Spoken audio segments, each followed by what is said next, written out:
What's Your Why is brought to you by Wyoming Humanities. Our mission in this podcast is to inspire, engage, and inform, bringing you relevant, timely topics about our shared human experience. Welcome. My name is Emmy DeGrappa. My special guest is Kamau Bell, who I met when he was doing a performance here in Jackson Hole, Wyoming at the Center for the Arts. His performance was called Kamau Bell Curve, Ending Racism in About an Hour. Kamau is a filmmaker, comedian, and for 7 seasons, he was the host and executive producer of the 5-time Emmy Award-winning CNN docuseries United Shades of America. Recently, Kamau directed and produced the HBO documentary 1000% Me, Growing Up Mixed. In this film, he tackles the joys and challenges of growing up mixed race through conversations with kids and families in the San Francisco Bay Area, including his own. He recognized that his children, born to a black father and white mother, and growing up in a country still deeply divided by race, will have very different experiences in America than he and his wife did. And I quote from Kamau, "Making this film, I learned that while being mixed is a loaded identity, it doesn't have to be so loaded if we just let mixed folks speak for and define themselves. The kids in the film don't see themselves as being half one thing and half another thing. They see themselves as both. As 10-year-old Miles puts it in the film, I'm 100% African American, 100% Filipino, and 1000% a person. Kids say the least racist things." So listen and learn about his journey and inspiration.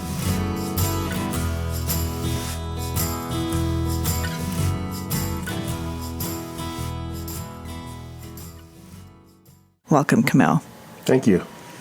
So we want to get to know you today. We want to find out what your passion is and why you do what you do. And the first thing I want to know is why Kamau Bell? When I was a kid, since I was a little kid, there was 2 things I wanted to be: either a superhero or in show business. At the time, I would have said an actor, but then I realized later I wanted to be a comedian. And my dad's name is Walter, so I'm Walter Kamau Bell. He's got a different middle name. But I always went by Kamau, but I thought, for some reason as a kid, I thought Kamau Bell sounded too plain for somebody in show business. I don't know why. It's not like Kamau's already a pretty interesting name. But so as a kid, I remember seeing A. Whitney Brown on Saturday Night Live. He was a comedian, or is a comedian. He was on Saturday Night Live. And I thought, oh, you can do that? You can have an initial? And so as a kid, I thought, if I'm ever in show business, I'll be W. Kamau Bell. And so really, it's like a total tribute to the kid in me who wanted to be in show business. Oh, that's great. Yeah. And it's great you had that dream way back when, right? Yeah. So I think for me, it's like that's how you keep the dream alive, by holding on to the W, or how I keep the dream alive. And so how did you actually get started in show business? I mean, it's funny to call it show businesses because when you start out, you're not in show business. You're in coffee shops and bars and nightclubs and eventually comedy clubs. And I signed up to go do an open mic. Like, that's where every comedian starts, is at an open mic. And you sign up to do an open mic. They give you 5 minutes or less, and it either goes well or it doesn't, and you either keep doing it or you don't. And so I kept doing it, and that was in Chicago. And then after 3 years, I moved to the Bay Area because I needed more. I felt like there wasn't a big comedy scene of stand-up in Chicago at the time. Now there is. And I felt like I needed more opportunity and a place to grow. And so I moved to San Francisco and have basically been out there in the Bay Area ever since, except for the 2 years I lived in New York where we did the TV show Totally Biased. And when they call you a socio-political comedian, how do you define that? What do you think that means? For me, it's like funny. I'm the one who came up with that distinction because people were calling me a political comedian, and I felt like it didn't fit. There's a great tradition in this country of political comedy, and I'm a fan of political comedy. But for me, there's sort of an expectation. I would do a lot of shows where I'd be late, like they do, like, come to this political comedy show, and there's an expectation of what political comedy is, and I didn't like being defined by that. So if you put social political on it, and I knew the phrase social political, and I was like, oh, were you talking about sort of like politics, but also identity politics and culture and movement, and And for me, that was a much better label. So I may be the first self-described socio-political comedian, but it just, for me, it feels like that gives me the ability to talk about racism in all of its forms, not just how it affects politics. And is your focus on race primarily because you're a black man and you want to make a statement on that, or is it all races? I mean, I think it started out as, comedy. Every comedian uses comedy as a way to figure out themselves in the world. And it's just about what they're doing with that. Like, whether it's observational comedy like Jerry Seinfeld, where you're really always looking about the outside world, or it's like George Carlin, where you're talking about America, what defines America. So, or you're talking about Jim Gaffigan, it's like a lot of it's about food and being a dad. So everybody has things that they're interested in, and they use their comedy to sort of help figure those things out. And so for me, growing up as a black man in America, that's the thing I was trying to figure out whether or not I was a comedian or not. And then once I started to do comedy and moved to the Bay Area and met lots of different types of people and got to hang out with lots of different people, then the scope became much bigger. So I talk about, lots of things that aren't just being a black man. Now I probably spend more time talking about being a black man because I'm still trying to figure that one out. But I certainly have, like in my last comedy special, which was on Showtime, called Semi-Prominent Negro. There's stuff in there about gay marriage. There's stuff in there about transgender people. There's stuff in there. There's stuff in there about I'm trying to think about my kids, and some of that is race related, and some of it's not. And so there's just I'm just talking about the stuff that I care about and stuff that I'm curious about. That's really interesting because of our political climate right now, and I think a lot of people are trying to figure out how they feel about race and how they connect with other people, and so. I'm interested to hear about your program that is called Ending Race in 1 Hour. Is that what it's called? Yeah, the full title is the W. Kamau Bell Curve, Ending Racism in About an Hour. Yeah, because the title can't ever be too long.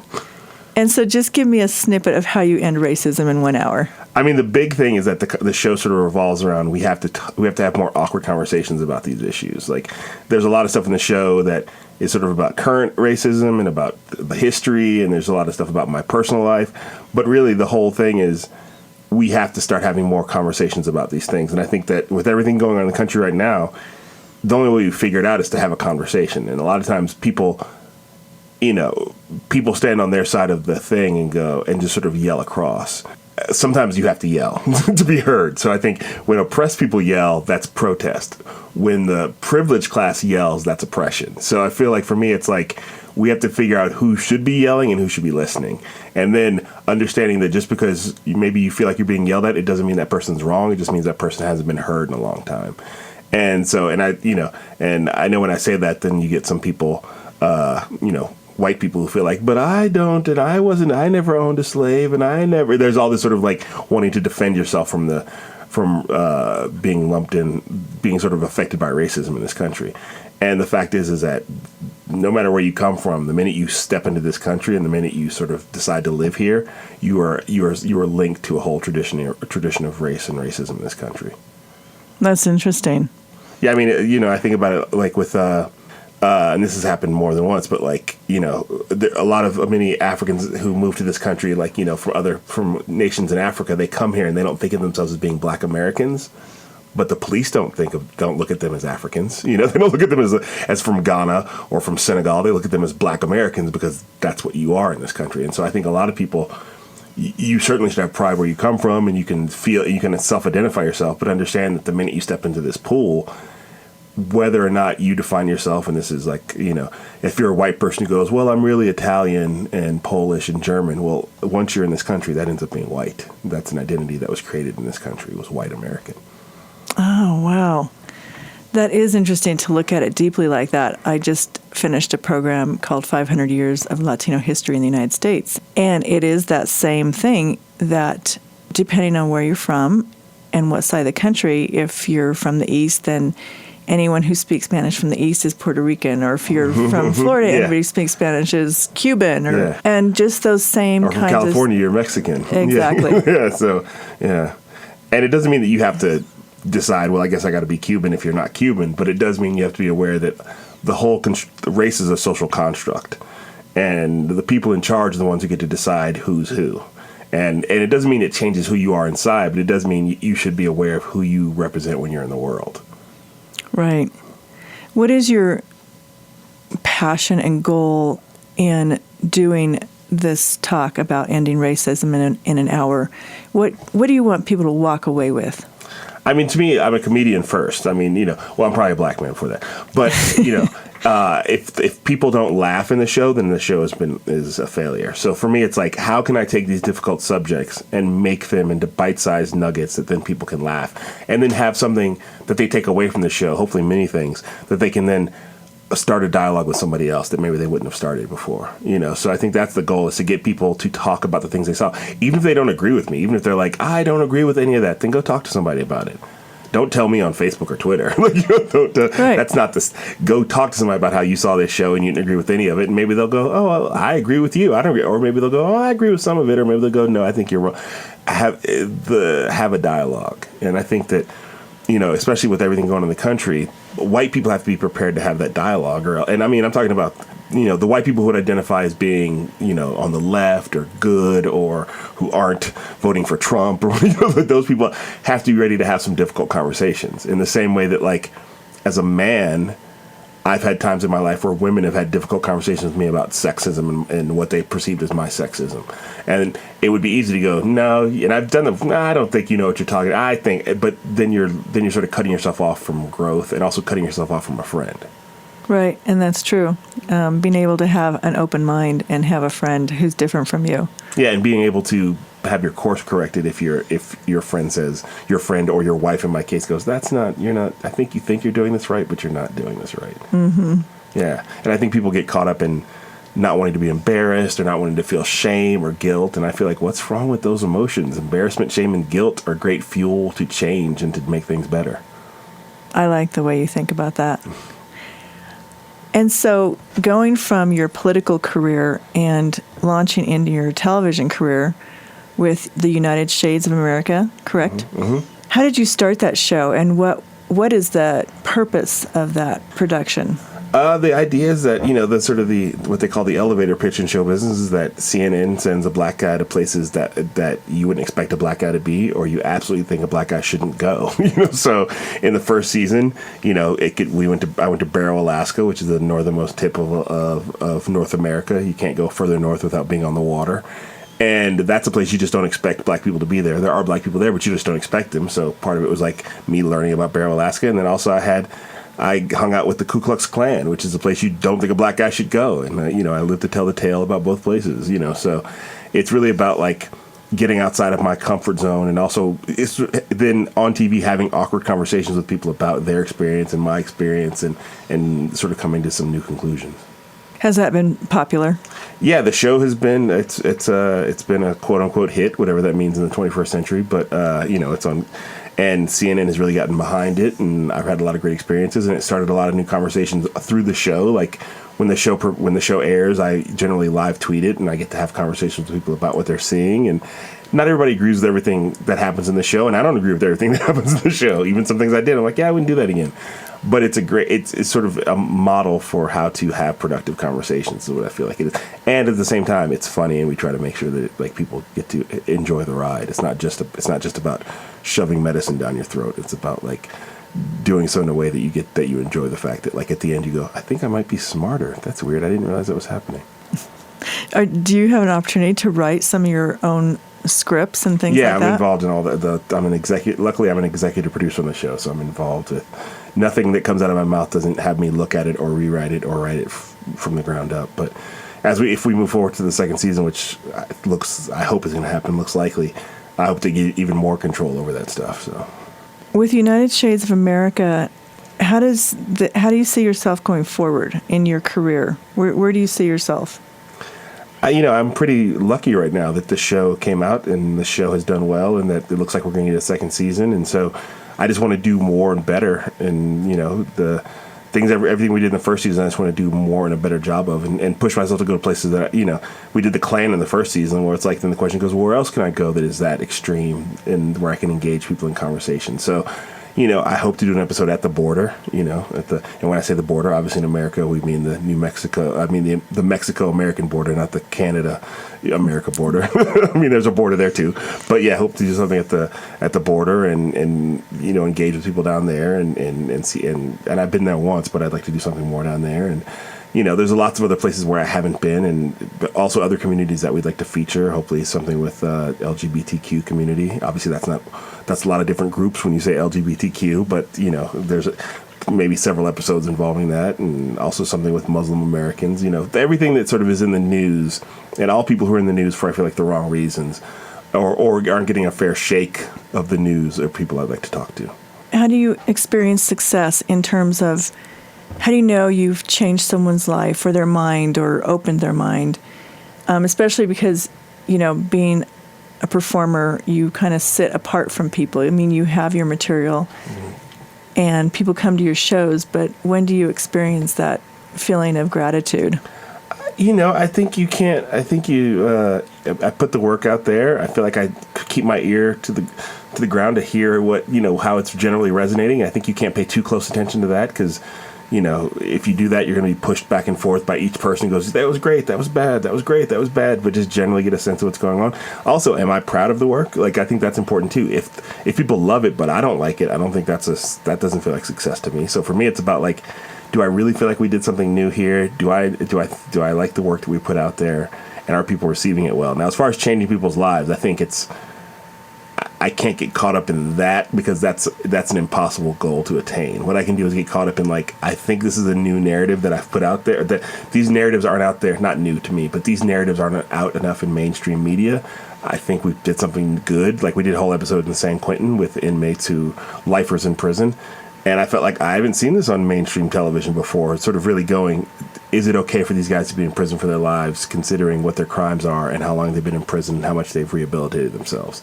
And that was something I was like, I don't think I've seen that before. And we showed it at San Quentin so the inmates could see it, and they loved it, and they've invited me back to do other programs there. And I just feel like, to me, that feels like, I'm not going to sit here and say I changed somebody's life, but I feel like that did what I wanted it to do, So, but yeah, I think you always have to be sort of pushing for more and better and stronger and faster. Like, you can't get caught up in the success thing. I have 2 young daughters, so until they can pay their own rent, I don't think I'm going to consider myself a success. They still need me to be out in the world making things happen. Oh, that's wonderful. Well, I have one more question. I want to know, who are your heroes? Who inspired you to speak out and about not just being a comedian, but being a political sort of activist in a sense? I mean, these labels are sort of hard to sort of hold on to, because for me, it's like, I think about it, my tax form says comedian. Like, it doesn't say like a political activist, and people put those labels on me, and I appreciate them, but I also know that, like, activist is a full-time job, and I know people who are activists, and I don't want them. I sort of always cringe around activists listening to me talk and going, oh, you think you're an activist? Meanwhile, they're out in the streets, So, I understand. Or getting up at 5 a.m. to get flyers together and organizing online campaigns. So I feel like I'm an artist who cares, So at one point in my bio, a publicist put activist in there, and it was out there for several months. I was like, I don't like that. I mean, I'm proud of the work being used for activism, and I'm proud to align with activists. And I feel like if activists want to call me an activist, that's fine. But I feel like it's like, you can't award yourself a black belt, is how I feel about it. Right. So I say that to be like, but as far as being vocal and speaking out, I feel like I'm very comfortable about that. Like, my mom is where this starts from. My mom was a person who I felt like always said what was on her mind and always had strong opinions. And if people didn't want to hear those opinions, and after she tried to speak out about them, she was like, she would move to the new place. She would be like, all right, well, I'm not going to waste my time here. So she's just that all comes from my mom. And then also, my dad is a great example of being a person who was born into, in southern Alabama in absolute poverty, and just sort of like willed himself. He still lives in Alabama, but willed himself into not absolute poverty. Like, it has worked with a Fortune 500 company, and had a very successful career in insurance. And I got to see that over my lifetime, from him go to a guy who sort of was semi-employed to a guy who's like, I have to lift myself up by my bootstraps and not take no for an answer, and then not take yes for an answer. Like, if you say yes, say more yes, say yes again. So I think my parents certainly are part of that. And then, there's just, there's any number of people who if I start naming people, there's so many people I'll leave off. But like Muhammad Ali was always important to me as I grew into manhood. I mean, knew who he was as a kid, knew he was a hero. But then as I read more about him and the struggle and giving up 3.5 years of his professional career for the movement, like that's whatever we think about an athlete being a hero now. Like LeBron James is great, but he's not giving up 3.5 years of his career for a movement. And I'm not trying to insult him. I'm just saying that like Ali's the only person who's ever done that. And then you have like Malcolm X. When I read the autobiography of Malcolm X, I feel like that book changed my life. So certainly Malcolm X. But that doesn't. And then there's many comedians who I sort of look at and go, like Chris Rock was a hero of mine, and then I got to work with him. So it's just there's any number of people who over the course of my career who either have personally done something or just by the example they put out in the world sort of give me something to look towards. Well, it's been great getting to know you. Well, thank you for having me. Thank you. Thank you for being here. Thanks.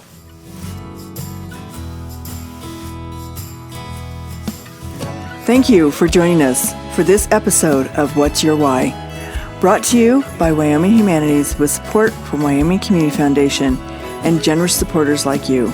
To learn more, go to thinkwhy.org, subscribe, and never miss a show.